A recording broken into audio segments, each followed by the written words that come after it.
video kali ni. So kalau korang ingat video aku yang sebelum ni lah kan, korang boleh tengok kat sini, check it out.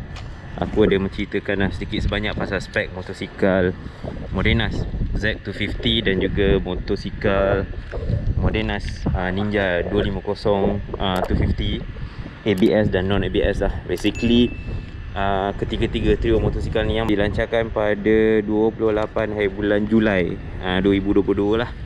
So ketiga-tiga motosikal ni sebenarnya adalah daripada segi engine capacity sebenarnya adalah sama, equivalent. Cuma terdapat perbezaan lah daripada segi design lah, yang mana Ninja lebih kepada sport bike dan juga untuk model Z250 ni lebih kepada naked bike lah. So first of all, daripada segi design, kalau kita tengok Modenas ataupun Kawasaki masih lagi menggunakan Shugami style design untuk model-model Z mereka lah, yang mana lampu depan yang macam ni tajam. Shugami kan nampak agak ganas sikit lah, macam hunting kan.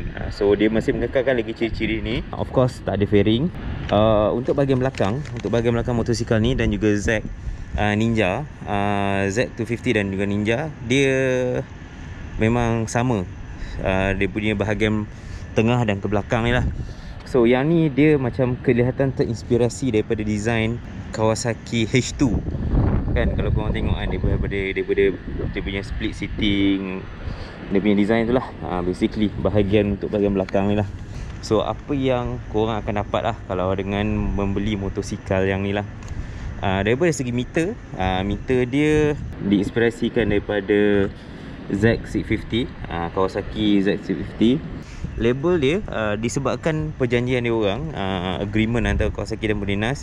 Motosikal 650 ke bawah akan menggunakan brand Modenas, motosikal 650 ke atas baru akan menggunakan brand Kawasaki lah. Untuk motosikal ni pun walaupun dicop sebagai Modenas, dia kalau korang dapat kunci pun masih lagi Kawasaki. Dan terdapatlah beberapa signature Kawasaki di sini lah. Antaranya di engine ni lah, macam yang aku ada cerita dalam video aku yang lepas lah. Daripada segi rotors, rotor ni sebab dia ABS, so dia ada ABS. Rotor dia 320mm, menggunakan 2 piston calipers. Aku minta maaf dalam video yang lepas tu sebab aku cakap 4 piston, so aku dah tersalah lah. Dan daripada brand Nissin lah, dia pakai brand Nissin. So apa lagi yang menarik pasal motor ni, sayangnya lah motor ni dia tak sertakan sekali dengan belly pan. So kat depan ni bagi aku nampak agak togel lah untuk motosikal ni, dan agak macam berbahaya juga aku kan kalau ada budak-budak ke apa kan. Selain daripada tu, daripada segi lampu design, yang macam aku cakap tadi, dia menggunakan masih bagi mengekalkan Shugami style. Shugami style ni memang untuk brand-brand, untuk model-model variant Z, kebanyakannya memang menggunakan lampu yang sebeginilah. Dia panggil Shugami style lah untuk Kawasaki ni. Lampu depan ni dan lampu belakang dilengkapi dengan lampu LED. Disertakan juga dengan windshield. Windshield.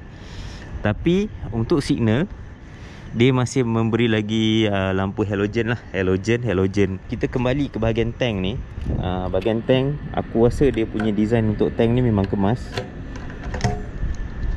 Untuk tangki minyak ni, sebab dia mudah tutup dan juga disertakan dengan satu cover kat atas ni lah. So design dia sebenarnya agak clean lah dekat sini. Dan di bahagian ni sebenarnya ini adalah cuma stiker je tau. So kalau lah kata korang beli motosikal ni, korang tak nak pakai Modena ni, korang boleh kopek ni. Kalau korang tengok betul-betul ni, sebenarnya boleh dikopek dan boleh lekatkan dengan stiker Kawasaki kalau korang nak. Sama juga dengan yang ni lah. Dia punya stripe apa semua ni sebenarnya dia memang stiker sahajalah. So memang boleh ditanggalkan lah kalau korang nak sebenarnya. Daripada segi eco ni pun sebenarnya aku agak suka bahagian belakang ni, sebab dia dah sediakan untuk tail set ni. Cuma signal, sebab lampu brake dia diasingkan dengan signal dan bahagian plate ni. So kalau kata macam korang berminat lah, korang tak suka nak pakai lampu ni, Sebenarnya dengan mudah korang boleh just buka ni saja, skru ni, korang dah boleh tanggalkan satu set ni lah, untuk korang tukarkan kepada tail tadi yang korang lebih suka, ataupun korang tak nak pakai tail tadi. Cuma signal ni boleh lah nak lekatkan macam mana lah. Ikut korang punya kreativiti korang lah. Itu ikut korang sendiri lah. Fork dia aku macam kurang sikit, disebabkan dia masih lagi menggunakan telescopic fork lah. Sebab kebanyakan motor-motor yang 250cc ke atas sekarang ni kebanyakan dah bertukar ke arah upside down fork, yang katanya lebih performance ni mungkin lebih baik. Tapi untuk Kawasaki ataupun kemudian lah, dia orang masih mengekalkan lagi lah telescopic fork ni. Lagi satu, apa yang menarik di bahagian radiator ni, kalau di bahagian radiator ni yang aku suka bila aku teliti, sebenarnya dia ada letak macam satu ruang exhaust kat sini tau. So haba-haba yang dihasilkan daripada bahagian enjin ni, dia akan dikeluarkan dekat bahagian ni. So bila kita letak kaki kita kan kat sini kan, so dia sebenarnya mengurangkan lah haba untuk pada penunggang lah. Memang pada experience aku, bila aku naik motosikal ni, aku tak rasa panas sangat lah, walaupun berada dalam jam ataupun berhenti waktu lama lah. Ni tak silap aku, bila aku ada buat pembacaan, memang dia ada plan untuk dapatkan pattern lah untuk dia punya radiator ni. Dia mengekalkan satu benda yang bagi aku benda simple, mungkin kita tak perlu, tapi ada pada waktu-waktu tertentu kita perlukan lah benda ni di bahagian seat ni lah. Untuk motosikal untuk 250, bila korang tanggalkan lah, sebab nak tanggalkan dia punya pillion seat ni, dia punya button ni ada kat bawah ni lah. So bila korang tanggalkan ni, dekat sini sebenarnya terdapat satu bahagian kompartmen yang agak besar bagi aku. Korang boleh letak padlock kat sini, disc lock kat sini. Even aku rasa yang U-type punya lock tu pun boleh letak kat sini. Dia agak besar lah sebenarnya. So untuk phone aku mungkin tak berapa nak sesuai. Dan dia ada memberi satu benda lah untuk bagi aku macam ada tempat sangkut helmet. Ada dua kat sini tempat sangkut helmet. So kompartmen barang, tempat sangkut helmet. Seat ni dia dah split dua kan, tapi sebenarnya masih dia ada ciri-ciri keselamatan lah. Tak boleh cabut ni sebenarnya, tak boleh cabut. So tempat cabut dia berada di sini. Ni satu kabel ni, tarik baru cabut. So dekat sini, di sinilah terdapatnya bateri. Ni dia punya tools. Aku mula ingat masa motor ni dia orang tak bagi tu, tapi rupanya memang ada dalam ni, tak tersedia lah dalam ni.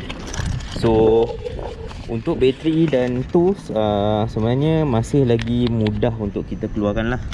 Dia ada letak something ni lah, getah ni, untuk melindungi lah fuse-fuse yang berada dekat sini lah. So bagi aku benda ni walaupun agak simple, tapi aku rasa benda yang agak penting lah, yang diconsider oleh Kawasaki dan juga Modenas lah. Cuma untuk bahagian, kalau kata kita nak tukar air filter apa semua tu, memang memerlukan kerja yang lebih sikit lah, sebab dia dah ikat kat sini. So kita perlu cabut lah, tanggalkan benda-benda ni, barulah kita boleh nak tukar air filter or whatsoever dalam tu, which is aku tak adalah nak buka.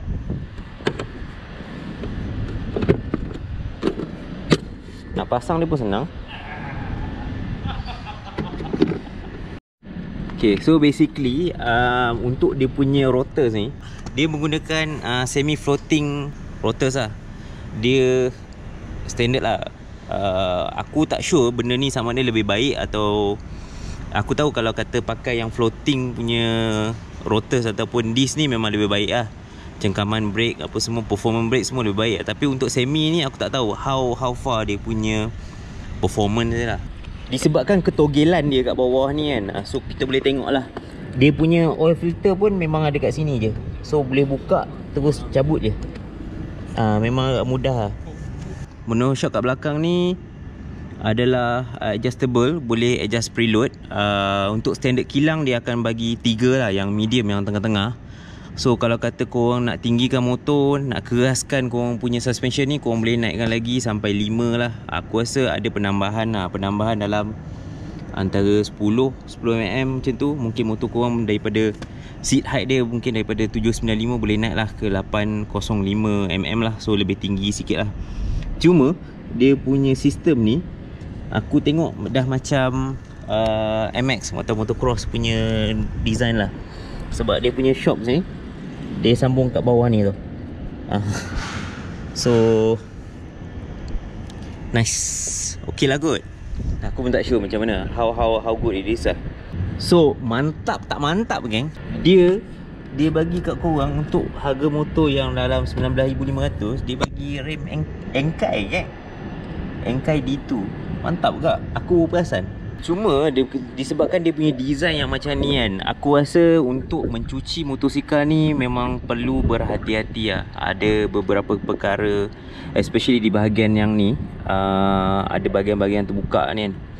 So sebenarnya ada bahagian-bahagian yang perlu berhati-hati lah.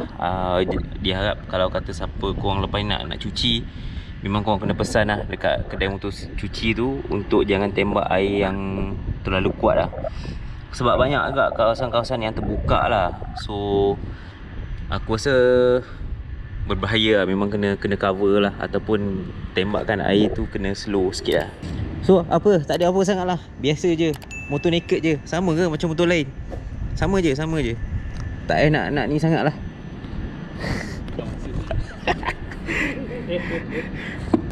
So aku rasa itu sajalah kot.